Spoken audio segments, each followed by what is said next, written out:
So I'm making this how to teach your child to read video as a response to a lot of really stressed out moms on social media posting in the mom groups that I belong to. There's a hang of a lot of pressure on parents right now, especially when they have preschool and foundation phase aged children, to teach their children to read themselves, which is quite a big ask. So I am Montessori qualified. I have a reading therapy center, and I'm going to hopefully share some of my knowledge with you today and alleviate some of the stress by empowering you a little bit with teaching your children to read. Firstly, I've seen a lot of posts about parents who are worried about their 3 or 4 or 5-year-old not having enough letter knowledge. There's no expectation for a 3-year-old to be able to read or to have perfect sound letter relationship knowledge.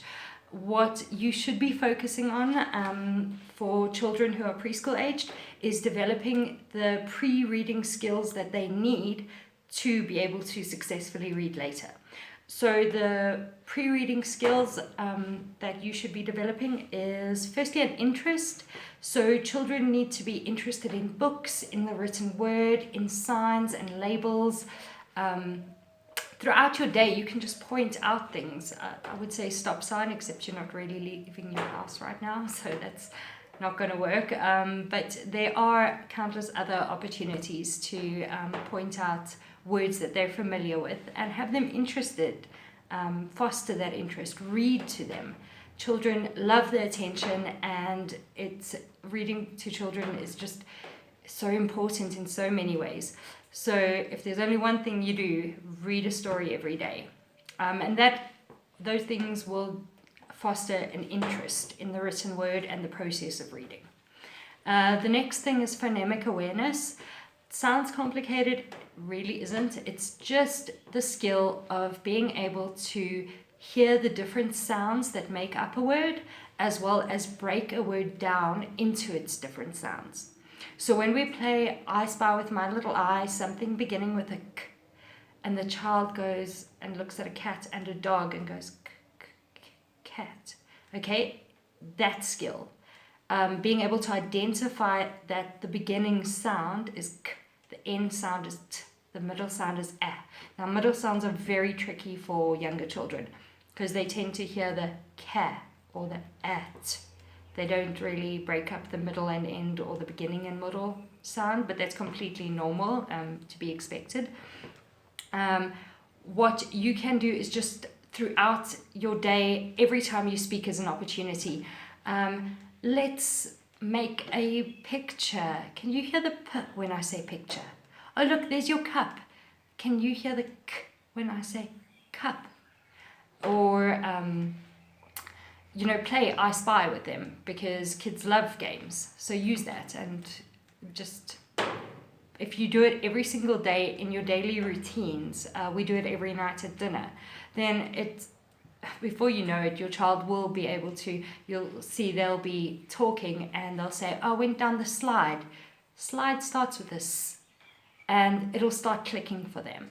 And that's what we want, for them to be able to identify those sounds in words and start putting them together and playing with them. The other thing kids need is a strong letter-sound relationship knowledge. So what that is, I will demonstrate for you, is when you show a child this, okay, we want them to say k. Now, what we don't want is for them to say C, okay? A, B, C, D, the alphabet, as you know, it is absolutely wonderful if you're older and you're spelling, it's quicker. And if you're filing things, it's great, alphabetical order. But learning to read, it's really not helpful, because if you've taught your child that this is C, and this is A, and this is T, okay? C-A-T.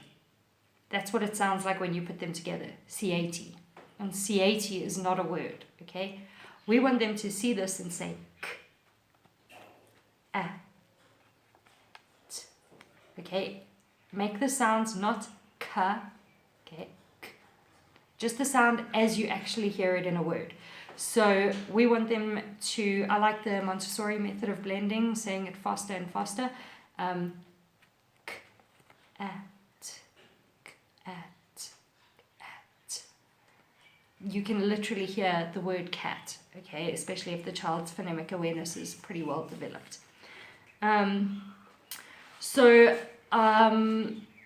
I know there are reading therapy purists who only use one or two methods that they've been exposed to. Like if they've trained in Montessori, they only use sandpaper letters and 3-period lessons, or whatever the methodology is.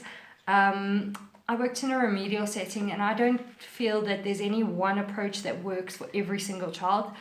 So I like to mix it up. I have a couple methods that I fall back on, and I find it really effective, so I'm going to share them with you. Not being paid to advertise this, but it is what it is. I love their products, Letterland, and if you head on over to www.letterland.co.za right now, or letterland.com, they're giving away a lot of resources during the pandemic to help parents out, which I think is great, because especially for young kids, like preschool to grade 1, the Letterland characters, right, these guys here, Annie Apple, Bouncy Ben, Clever Cat, Dippy Duck, they are really memorable, okay? And these stories, okay, also. The characters stick in the child's minds, they capture their imagination, and it's very easy then to go from knowing that this is Clever Cat, because I also use a method of reading where this doesn't make a sound, it shows a sound. So I would tell the child that Clever Cat is the picture to show us the sound k in words, okay? On the back of these cards, now these cards are great for 2 reasons. One, they are like the Montessori sandpaper letters, okay, which are fantastic because the letter shape is a different texture from the background, okay? The same with the Phonic Touch and Trace cards. Letter shape is like a velvety texture, and so children are very tactile, so that sticks in their memory, and it helps with handwriting formation too. But what I love about these is when you flip them over, there's a plain letter. So we play games, and when the child's ready, you'll show them this and say, which character? Clever Cat. And all the Letterland characters' names start with the beginning sound that you associate that letter with. So Clever Cat, K, Annie Apple, Bouncy Ben, B. So later today, I will post a demonstration lesson of my son. He's in grade 1. I'll do a reading lesson with him so that you can see how we teach when your child is ready. When they have those skills, they can associate the letters with the sounds, not the whole alphabet, but a few, so that they can build words, and phonemic awareness, and they're interested in reading. You would do a lesson, I do 20 minutes every day with a grade 1 child, where we break words into sounds. That's how you spell, or put sounds together to form words. Blending, that's how you read. Phonemic manipulation, where you move the sounds around, you play with the sounds to make new words. And reading in context with the child, so that it's not just a random list of words, that they're reading for enjoyment and to get information. All of that together will be demonstrated. I'll try and post it as soon as possible.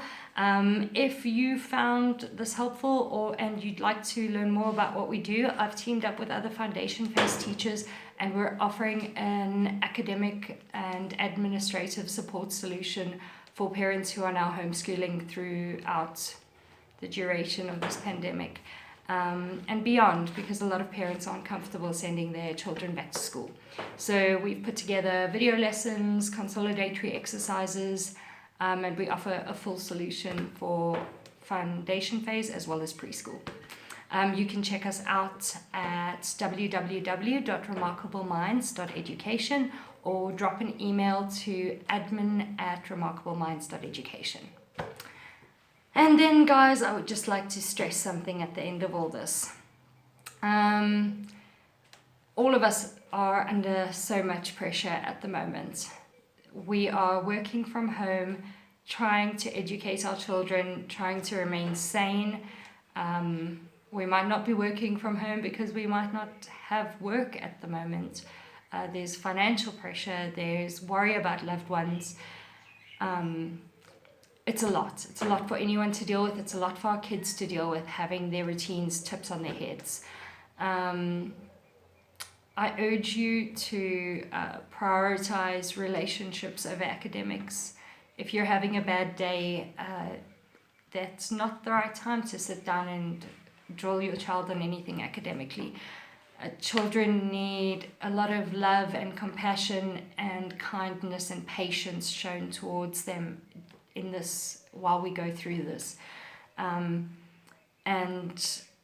I want us to model, I think we have a responsibility to model resilience and how to handle stress positively and with humor and with compassion. So if you're having a bad day, leave the academics. Go for a walk, read a story, do something fun together. And there are, if your children are older, there's plenty of online programs. There are many teachers offering tutoring online, support solutions. They are popping up all over, so there is help out there if you need it.